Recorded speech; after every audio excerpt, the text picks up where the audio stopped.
নাম কি? কি সমস্যা আপনার বলেন তো? এর আগে কয়বার অপারেশন করছেন? এখন আবার হয়েছে। এখন বর্তমানে কি কি সমস্যা হইতেছে?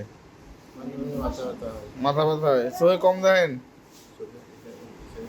ডান পাশে কম কম দেখেন, হাতে সমস্যা আছে, হাতে দুর্বলতা আছে, পায়ে দুর্বলতা আছে। পা তোলেন তো, পা একটু জাগান, এই পা, পরে হাত তোলেন তো উপরে। ঠিক আছে। কাকা কেমন আছেন?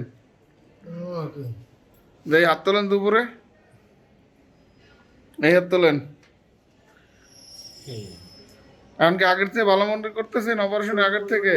এই চোখ খোলেন, চোখ খোলেন, হ্যাঁ এই তো, চোখ বন্ধ করেন, দাঁত দেখান, দাঁত দেই। পাও ঠিক আছে? পাও নাড়ান তো। ঠিক আছে, আল্লাহ ভরসা।